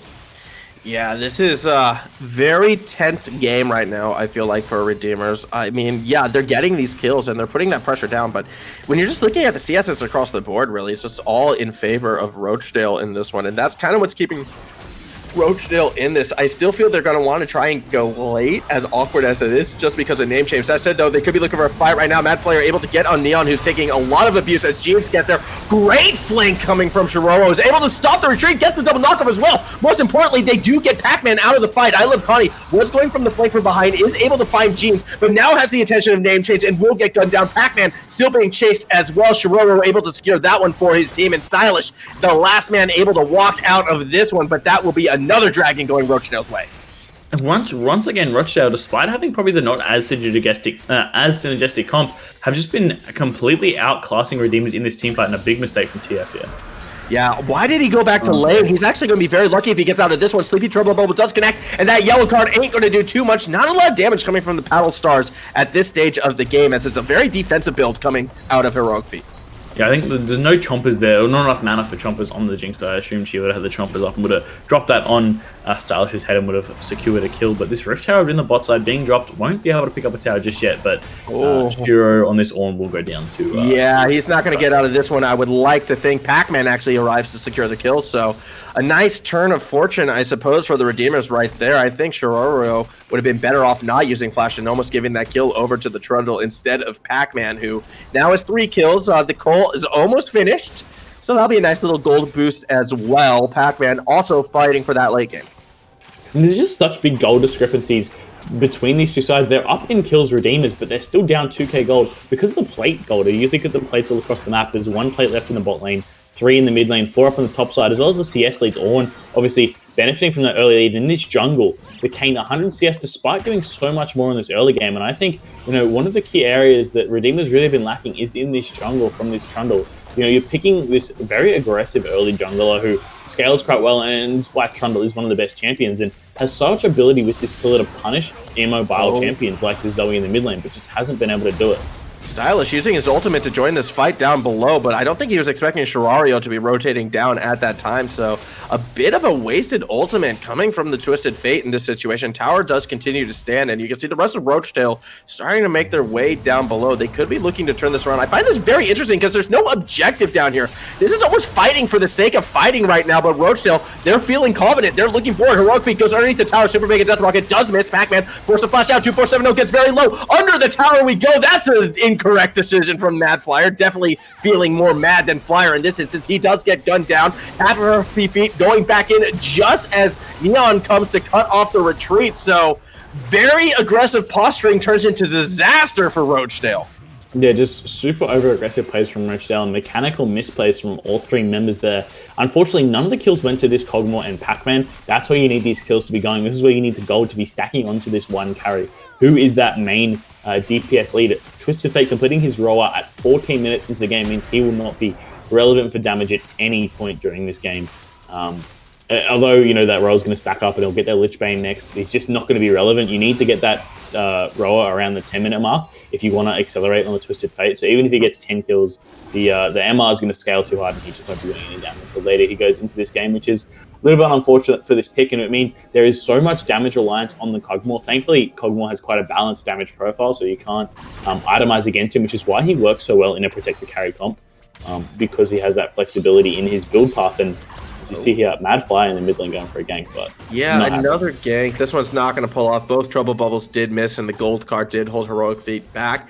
I'm just thinking back to that entire exchange that happened below in the bot lane. Or hold on one second, ñæn's actually going to look to be cutting off Madflyer. Looking at the map, Stylish will be getting there first. The gold card is ready. HeroicFeet on the back end, looking for a way into this. Gold card did connect, but the damage isn't there to take the Kayn down. Everyone from Redeemer is trying to force this fight. They're going to go into the jungle. The Tidal Wave connects with 3 to cut him off. A great Aqua Prism gets 2. Wild Growth used on Stylish to keep him alive, and Jinx does get poked quite heavily in return. Paddlestar does not connect on the Stylish, so he should be able to walk out of this one. Madflyer taking a lot of abuse in that front line. Finally, sshoirrrao steps up. Here comes the Ornn. Meanwhile, down below, towers are falling as Name Change is working on the objective. Stylish should be getting cut down right here by Madflyer. He gets a much-needed shutdown to get himself back in this game, and for the second time in a row, we see over-aggression punished immediately.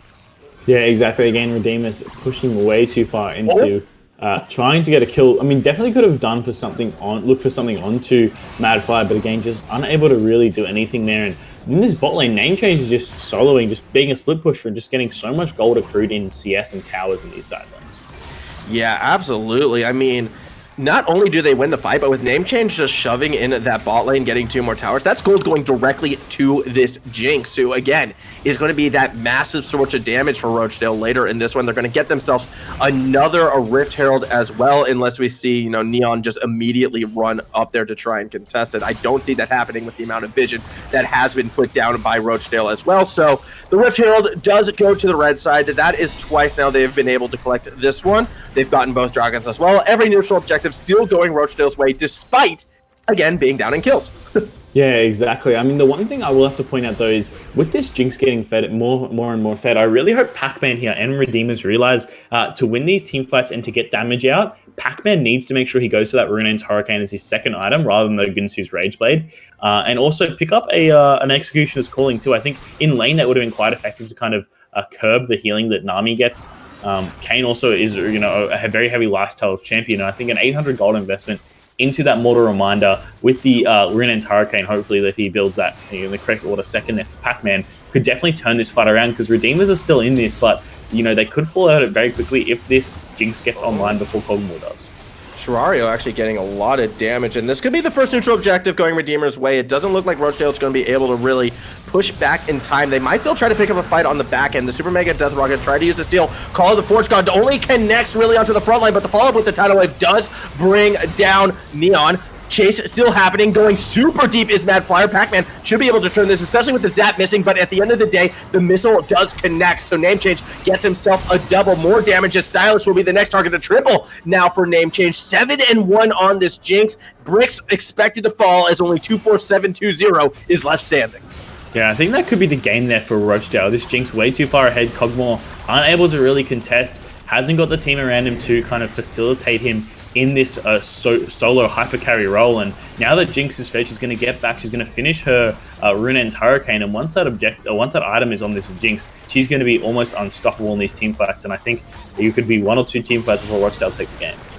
So much damage put on by HeroicFeet right there onto 24720. Going back to that fight, I also have to kind of question, where was the Lulu? Where was the peel for Pac-Man? Because Pac-Man was on his own throughout the entirety of it. That said, though, here comes a cutoff play perhaps by Stylish. They think they have HeroicFeet, and that would be correct. Pac-Man does get one back. Madflyer, instead of running away, is trying to jump on the Stylish. Will be able to kind of phase through the wall in order to get out of this one. So 1 kill returned on the retreat. It does keep Redeemers ahead, again, in terms of that kill score. But when we're looking at Wallace, when we're looking at gold, the actual leaders of this game, it is Rochedale. Yeah, exactly. 5,000 gold ahead at 20 minutes is quite a significant lead. Lulu in that last fight, though, did get heavily chunked by a Zoe bubble in the backside, got caught up on the other side of the pit by a bubble and got hit by a paddle star ensuingly afterwards and was chunked out of that fight. So I had to go back to base, and so it was pretty much a 4v5 from the start. And that's why a poke champion like Zoe or Varus, we saw in the last game, is very effective when it's utilized correctly. When they get far enough ahead to do this damage, when they land their skill shots, they're some of the most effective champions in a game to kind of turn a team fight, because you can kind of just turn a 5v5 into a 4v5 by just eliminating their health bars. Yeah, I mean, and pretty much exactly just that. I mean, health bars are a resource, and sometimes you have to almost take that in consideration when calculating your odds for a team fight. I will always go with 4 healthy players over 5 players who can get one shot by one ability. So looking great for Rochedale at the moment still, despite being down a kill or 2. It's okay though. They've got the gold at that 20-minute mark, and it looks like they may have Stylish as well, who's sort of stuck in a very awkward position. Super Mega Death Rocket finally connects from downtown. Was waiting for one of those to hit, and Madflyer will secure himself that kill. Yeah, precisely. Stylish up in the sideline. Oh. Yeah, generally the king of the sideline taken out, but a very aggressive early Baron here being taken out. But the Jinx is around, Ornn's around. That's the 2 members they need, and this could be disastrous for Redeemers. It could be. Call of the Forge God connects with 2, but where's the backup for Rochedale? sshoirrao just kind of going in solo, and he's actually winning. Buys time for Namechange to get there, who just runs right past Kog'Maw, trying to get that damage down. Eventually will fall himself, just not caring about the front line. Trying to get to the back line doesn't always work. Oh, great paddle star, though, just obliterates Neon, as on the backside, Madflyer is just cutting off any chance of an escape. Redeemers are getting reamed into this one. I love Kog'Maw, the last one standing, will eventually get cut down, maybe be able to get Jeans. Not this time. It's an unofficial ace in favor of Rochedale. Yeah, I mean, Jinx there actually was stuck with the Nature's Grasp, which is why she couldn't get into that fight and support the Ornn. And if she did, that would have been disastrous. That would have been a clean ace for the Redeemers. Of course, you see Kog'Maw has gone for the Ginsu's Rage Blade, but wasn't able to peel away from the Kayn. Kayn was right on top of him and was just chunking him down. A massive shield from Lulu just wore off as, of course, the Kayn popped out of his ultimate. But again here, very disastrous for Stylish. We'll have to flash away, burst his cooldowns, and still plugging around this Baron. They don't really have consistent Baron damage without the Jinx. Madflyer? Madflyer? No, this is going to be very bad because look who's here, Redeemers. They now have the number advantage. Rochedale with no jungler has to retreat, and sshoirrao may have been caught in this one. HeroicFeet trying to do what they can, trying to get Stylish out of this. Flash has to be used to the Mega Death Rocket. Again, a big whiff in this one. Jinx trying to give the speed boost with the ebb and the flow, but there's no more mana on the Pogfish known as Nami, so Jinx helps lead his team to escape, but now Baron again might get picked up by the Redeemers. Oh, it's going to be one of those games where they go back and forth on Baron for 5 minutes. One team's eventually going to get it and just end the game. So, scrappy team fights coming up I'm keen for, and I really hope that, Namechange gets in here and does a lot of damage. This Jinx is such a crucial member when we go for these Barons. And Call of the Force Guard again is looking to get Redeemers off of this one on the backside. Here comes Namechange. Stylish is gone, and with that kill, Namechange can come speeding into Pac-Man. 80 carries one-on-one. Neither one helping the 80 carries, and it is Pac-Man who wins that duel in the Baron pit. It is secured by Rochedale, and they're looking to take out I Love Connie as well. Eventually, the tree does get cut down. A double kill going to sshoirrao, but I have to question what these teams' focuses are if 280 carries are dueling in the middle of a team fight with no one touching them.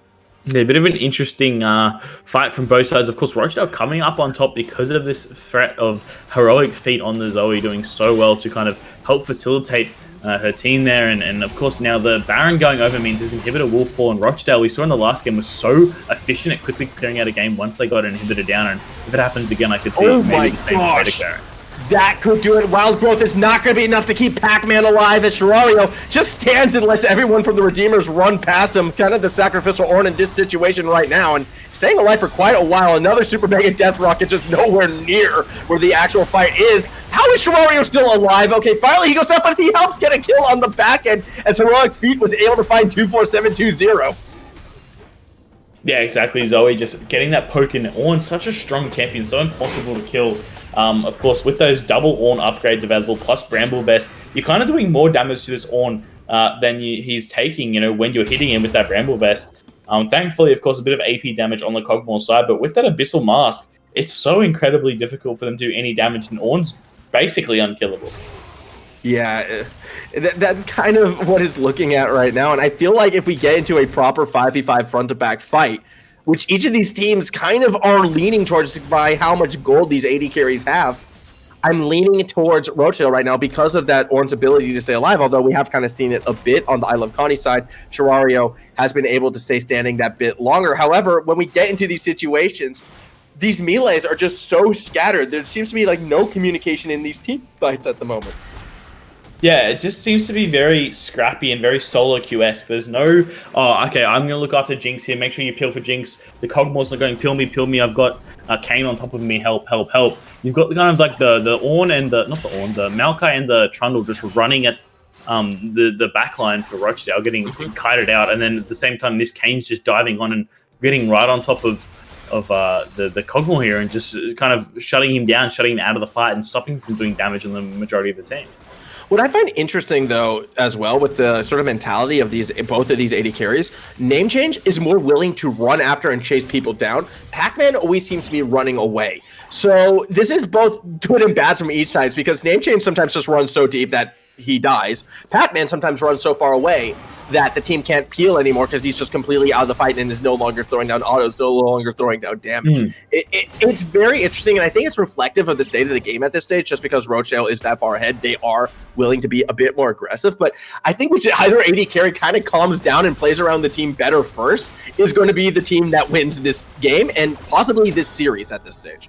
Yeah, I mean, definitely this series at this stage, Rochedale firmly in the driver's seat at 10,000 gold leaders, something that's very hard to surmount, given the fact that Redeemers do have the comp that's able to fight back. They've got, the support around this Kog'Maw, and they just need to make sure they push on and play these team fights properly. That damage onto I Love Connie just completely gets rid of the front line for Redeemers. Happening at a kind of beneficial time, though, for the blue side, because there's no wave really for Rochedale to punish. I do see Madflyer looking to go super deep in. They have their eyes set on that inhibitor. sshoirrao is there with them, and Stylish is the one who could be caught out trying to get to that gold card. Does not throw it back as a tidal wave. Zones the rest of the Redeemer side out of it. Ultimate coming from I Love Connie. They were able to find that kill onto Jinx. Call the Forge God. Is he going to connect with that one? No! Because it's disrupted by I Love Connie as well as Madflyer does get to the backline, but there's no help to try and cut them down. finally the rest of Rochedale does arrive, and you can see the damage that Namechange is doing. Each missile just obliterating the health bars of the blue side, but Pac-Man's fighting back. Pac-Man's getting double, triple kills, in fact, as Redeemers stay alive. Yeah, what a messy team fight in the base. Looking for those kills too heavily, chasing over aggressively here from Rochedale, and obviously getting punished. And a triple kill onto this Kog'Maw means that he's going to have extra gold and he's going to scale further and further. But I think Jinx is just way too far ahead of Kog, where it just doesn't matter anymore. Once she picks up her Bloodthirster, I think it's going to be very difficult for anyone really to contest her. And it's only a matter of time before Rochedale become unbeatable. And I have to just go back, though, and question how Rochedale looked to approach that fight as a whole. They were so disorganized going into it. It was the run at it 2 at a time. It wasn't as bad as the Ants go marching in 1 by 1. It was the second first. The Ants go marching 2 by 2 in this instance. But there were no hurrahs. It was only death when Pac-Man, not Fact Man, although he was dishing those hard facts with that triple kill. When Pac-Man did get involved, it looked to be a disastrous sign for Rochedale. And I think which other team is able to construct and execute on a solid front-to-back 5v5 team fight, they're going to win. Rochedale has the luxury in being able to force the fight when they want to, yet, again, they find themselves in these very awkward and disorganized situations. Yeah, but it's whichever team is able to push the go button more effectively, and whichever AD carry gets going. If Jinx gets her get excited passive up and up, it's kind of, she just does way too much damage, way too much movement speed for anyone to really lock her down. And if Kog'Maw, of course, gets a couple kills, he starts ramping up with his Ginsu Rageblade stacks and is dishing out equal amounts of AP damage. And it looks like this this Ocean Drake, which could be the Ocean Soul for Rochedale, which I would hereby say would be the game match over series, is going to be this last final point where both these sides are going to choose to make their final stand. Yeah, and this could be that proper front-to-back 5v5 that we are waiting for right now. Redeemers are setting themselves up for it, but here comes the call of the Forge God. Doesn't connect with anyone, but I Love Connie did push himself very far forward. ñænGmyœn as well in a very unadvantageous position. Tidal Wave is actually going to connect the entirety of the Redeemer side. Connie has to go in, and Batman in the middle of the fray has to flash out, does get the wild growth, but they do get a kill back. Not quite. A triple, in fact, going over to the Redeemer side. Pac-Man and 24720 running for their lives. Not much they can do. This might be the ace. This might be the pentakill, as Rochedale are going to take this quarterfinal in dramatic fashion. And there you go, the Ocean Soul going over, added that extra healing. I saw sshoirrao drop to like 1 health bar, 100 health, got instantly healed up by that Ocean Dragon. Same with Jeans there on the Nami, and so much healing once they secured that Ocean Soul. The strongest objective, I think, in the game, even better than Elder. I would take an Ocean Soul over an Elder. And just, that's it, the game's over. You saw Namechange start stacking up, they get excited. Obviously got the first passive off, taking down that Drake, so it's already at a huge advantage when compared to this Kog'Maw. And the Nexus towers falls, the Nexus itself goes down, unless maybe something can happen here, but unfortunately too many members, there's too much damage coming down to this Nexus, and Rochedale move on to the semi-finals of the Queensland High School League of Legends Championship. And they do it off of a pentakill as well. We were waiting for that front-to-back team fight, and we finally got it at the very end. And as expected, it was a case of, Rochedale just completely running away with it. Namechange having an absolute phenomenal game. This bot lane, really, 2 super strong games in a row. Jeans twice on the Nami, Namechange as well, was able to mix it up. The Misfortune got banned away for the second game, but that's okay. Has a strong Jinx to follow it through. And again, coming into this one, you see Pac-Man 03, you see that Diamond 2 solo queue record, and you're thinking, okay, this could be a win condition for Redeemers, but Rochedale, that bot lane, they rose to it and over the top. Yeah, I think Namechange was probably the better AD carry, even mechanically, when you compare it to Pac-Man. I'm not sure if that Diamond 2 ranking is probably justified for his play today. And maybe it's not so much the individual skill, because I think individually they weren't terrible, but I just think synergistically as a team, they didn't have that ability to work together in team fights. Even during the early game, they just didn't have that communication, and they just didn't seem in sync. And even though Rochedale probably didn't have as good drafts, per se, and as good compositions, they just weren't able to, they just worked together so much more efficiently. They were communicating much better, and just, man, there was nothing that Redeemers could do. Yeah, exactly that. I mean, you saw little flashes of hope, especially in that second game, I feel like, and when they were getting those kill leads, when they were winning those skirmishes. But the big thing was they weren't turning those into neutral objectives. A lot of these fights that the Redeemers were winning were kind of more Rochedale just getting greedy and trying to force things when they really had nothing to lose. And as a result, Redeemers were never able to turn it around. Like, we saw that crazy fight happen in the bot lane where Rochedale, for whatever reason, just kept chasing 3v4 and got turned around, they lost. But that fight should have never happened to begin with because there was no dragon down there. They weren't actually fighting for anything. And even though Redeemer would then win that skirmish, they weren't getting anything besides, a little bit of extra gold and some experience. But Rochedale, their laning was just that much superior. They were getting the objectives, and even that little bit of golden experience, that was just kind of keeping the Redeemers even, not really pushing them ahead.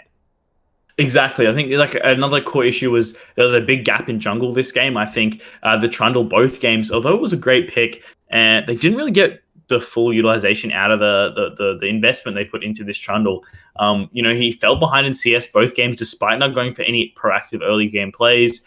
When he did go for those proactive early game plays, he wasn't executing correctly. He never had Madflyer's path. There was many options where he was on the red buff and Madflyer went for it. You saw him walk on a ward towards bot lane and didn't move to get the counter gank, just moved towards his other side and just focused on killing those jungle camps. Maybe off-roll for the Redeemers there in the jungle, and maybe that is a factor that could have impacted him, maybe new to the role this season, maybe, and is still learning the ins and outs. But I think there was definitely a lot of improvement for Redeemers to have at the end of the series. And I think next year, if they work together, and none of these students are ones that are in year 12 and going to graduate, I think, if they keep playing together more and more and they practice together and work on their synergy and communication, they could be quite a strong side next year and be competing to be one of the best in Queensland.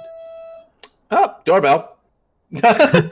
Apologies for that one right there. Housemate has decided to order some Uber Eats, and he didn't even offer me any, so shame onto him. That said, though, looking at this one, moving forward into this, yes, it is the end of the road for the Redeemers, as you're saying, and I would love to see them, continue to work as a team and improve, but Rochedale are the victors, and they're the team moving to the top 4, that semifinals, but I have to, and I almost hate to say this, I still feel like there's a lot of weaknesses in this team. Yes, that bot lane played absolutely phenomenally on an individual level. Yes, some of those team fights were a bit cleaner, but a lot of the decision-making and some of the team fights and skirmishes in the early mid-game were still quite sloppy. So yeah, I feel like there is still places where this side are going to have to tighten up their gameplay if they're going to want to make it to that final 2.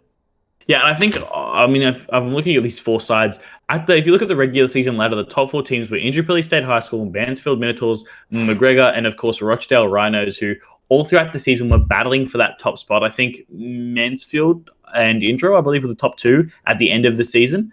And I think, or maybe it was McGregor and Mansfield the top 2 towards the end of that season. I think both of those 2 teams are going to be the ones that are going to look towards the end of the series here and really look to kind of take out the rest of these matches towards the end of it. And I think these top 4 sides are going to be very interesting to see exactly which semifinals match up, because I think they will have one of these rock, paper, scissors type matchup where, Mansfield beat Indro and Indro beat McGregor and McGregor beat Rochedale and Rochedale beat, Mansfield. So it's this kind of who's matching up in the semifinals, who's going to, historically take the advantage. And then overall, is it required that, if Rochedale win and they versed Indro, then Indro are going to win, even though they lost to, one of the other top 4 sides. So I think these semi-finals are going to be very interesting next week. And unfortunately, can't stream both of them. I would love to watch both the games.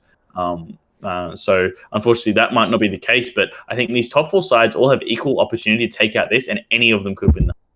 Yeah, absolutely. It should be worth noting that Hillbrook did beat the Mansfield Minotaurs 2-0, I believe, or 2-1. Either way, Hillbrook did win that one. So actually already one big upset happening in this quarterfinals. Mansfield kind of my take, to go to that final. So definitely the top half of the bracket just got flipped on its head. We'll talk more about that in a bit, however, as we do have ourselves a bit of an interview after his quarterfinal victory. The AD carry, the pentakill Jinx, one name change, able to join us right now. I think his microphone is muted, but I'm going to ask the question anyways. How big was that win for you? Yeah, it was it felt really good. It was a good win, Obviously, that's probably okay. I'm gonna shame myself a little bit right here. That's probably the most generic question you can ask. So let's get into a bit more details, I suppose, about that win. Jeans on the Nami. Now, Nami typically isn't a pick that we've been seeing a lot, especially as engaged supports are kind of more favored right now in the meta, and Namis are really the strongest against that. But seeing that your opponents weren't really going for those engaged supports, was that kind of the thinking, like, if he can get his Nami, we're just going to run with that in that bot lane? Well, there were multiple reasons that I like Nami support. like firstly, she's got good sustain, and Lulu doesn't have sustain apart from her. Like she has her shield, but that doesn't actually heal the ADC. So that's the one thing I like about Nami in comparison to Lulu. It's because of her heal. But also, I don't really mind versing like engaged supports with a Nami because once again the sustain, but also because she has pretty good harass and engaged supports like Leona and Nautilus, they can't heal their ADC. So if we poke down the enemy bot lane, then they can't really do anything about it. But if we get poked down, we can heal again. And even if they like all in, as long as we survive, we'll be fine. Yeah, I mean, that's definitely the advantage to having those more heal shooting supports. Another question I want to take to you again about your opponents. How do you frame yourself when you look at OPGG and you look at the enemy team stats and you kind of look and see, man, this guy's a diamond player. He might be a bit better than me rank-wise. What do you kind of do mentally to prepare for that matchup and kind of frame it when you think you might be coming up against a better player? Well, from what I've experienced in ranked solo duo, like anything below master is pretty mediocre. So like obviously iron players are bad, but when it comes to gold, platinum, diamond, there's like it's really a skill dilution because like I was diamond and then I went to plat, and there are other players that are diamond and some are even plat. And I know many platinum players that play really well. For example, like my mid laner or even my support who's in gold at the moment. He's a high elo player in my opinion. So I don't think rank really matters, but the fact that he's diamond 2 does actually say a lot because it's hard to climb in solo duo. So like that's pretty impressive that he's diamond 2. But in terms of mechanics, I don't think rank is really indicative of mechanics, and unless you're considering like master or grandmaster or challenger. Like obviously those players are really gifted mechanically, but to get to diamond 2, if you have really good game knowledge and you play safe and you have, I guess, decent mechanics, you can still get to those high ranks. Yeah, absolutely. Going back though a bit more to the game at hand, particularly that second game, I'm going to be a little bit critical of your team, and I'm sorry with this one, but it felt like a lot of the engages, specifically in the first 3 quarters of that one, communication was almost disjointed. In particular, you had some players diving deep, other people going for Baron. Meanwhile, in the middle of it all, you're in a 1v1 duel with Pac-Man where either team could come help you out. Then later into it though, that final team fight, finally, you guys do get that front to back. You actually pick your targets one at a time, move as a group, and lo and behold, look at that, pentakill, right? Was there a significant difference in the communication between those earlier fights and that later fight? Was there a moment where it's like, okay, everyone, let's calm down, let's communicate? Did you have to sort of regroup, or was it just a case of, at that time it happened to work out, the other times, I don't even know? I'd have to say it's the first thing you said about how like we made a mistake. The first fight, like with the Baron play, there was lots of back and forth between our teams, and like some of us would die, and then they'd kill us, and then they'd go for Baron, and then we'd come back after being revived, and then we'd kill them, and then go for Baron, and there was like so much back and forth. But after that, it's like you said, we calmed down and we focused on the dragon because like I know from experience that the dragon can be bursted down if you've got like all your teammates there. So unless the enemy team is overextended, you can definitely get the dragon before they have time to react, and like their team was kind of scared, and that's why Maokai and Trundle were like trying to front line, and then the other 3 players were kind of scared to go in. So I guess we definitely had the advantage in positioning with the dragon play, but like in comparison to the Baron, there was like that huge wall because of the side we're on, so that made it difficult for us to run away or position ourselves. But when we had Dragon, it was much easier for us to position because we had Dragon Pit for us, but they had the wall. Yeah. And I mean, and you saw what happens when you did get that fight that you were more looking for. Pentakill series semifinal. Yeah, 1, 2, 3. It felt really good. Well, of course, congratulations to you and, of course, the Rochedale Rhinos for moving on to those semi-final matches. I think up against McGregor next week, a very contentious matchup. And, of course, you guys have played each other throughout the season. Any words for your opponents next week? Well, I don't know. I mean, I think since the last time we played against them, like every time, like we've lost a few times in this competition, and every single time we lose, we reflect on like on how we play and who we and the champions we play as well. Like picks are definitely really important in like ranked when you're teaming. Like if you've got 5 players, communication is like a huge part of it. So from losing against Mansfield, we realized that like match like composition is really important. So I'd say we have the upper hand because they beat us. They don't really know how we play now because we've improved since then, and I don't think they would have improved as much as us because we made lots more mistakes to learn from. I'm not too sure you're gonna be against Mansfield. Are we sure that Mansfield beat McGregor? Oh, sorry, McGregor. Yeah, sorry. yeah. Well, I don't know who it's going to be yet for sure. I mean, it could be. I'm just assuming McGregor win, obviously higher seed. Yeah. Of course. Yeah, I think Minotaur, McGregor he got knocked won. out. Yeah. Yeah. I mean, I have been a little bit vocal on my prediction for them to take the whole tournament. Please don't take that personally. No, I don't. They're a very good team and they communicate very well. So yeah, they are. They're really good.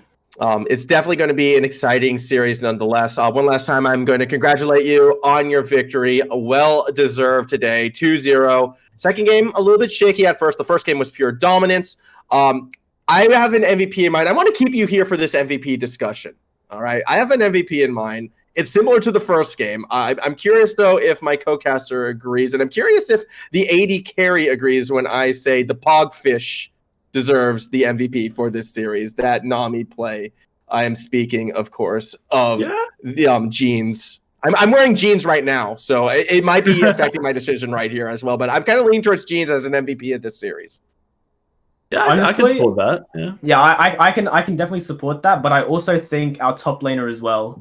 Our top laner, but our support, right? Jeans landed some beautiful bubbles and like definitely game-changing bubbles. So yeah. I mean, I would have gone HeroicFeet actually as an MVP. I think, as well as the Ornn had such a good second game, the first game was a little bit shaky.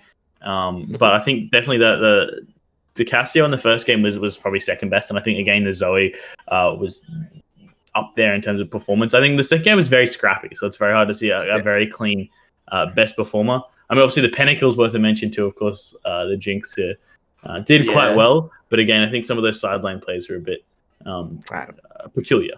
My support bias might be showing when I say jeans, but I think back to that first game, and I think back really actually to both games, and I don't remember an Aqua Prism missing. Yeah, exactly. And I think that says an absolute law. And so many times, a fight would be happening and a tidal wave would just come through and just clean up everyone. Yeah, he did a great job. So I'm leaning towards jeans. Either way, one last time, congratulations on your victory. And a huge thank you as well to Legion Lenovo for sponsoring this event. Obviously, they are supporting the growth of high school esports, and without them, we aren't really able to do events like this. And hopefully, high school esports will continue to grow. A shout out, thank you to UQ. Yes, I'm back, so I had to wear the jersey once again. Gotta rep it. Thank you to Mitch. Thank you to Toot Toot, who kind of came in and saved the day during that first game pick and bans. Thank you to everyone watching, and thank you to pretty much all the teams who competed and those who fell short. Obviously, next week we are continuing with our semifinals. Only 4 teams remain before we get to our grand final. So please tune back then. Have a lovely week, everybody. Stay safe. We'll see you then.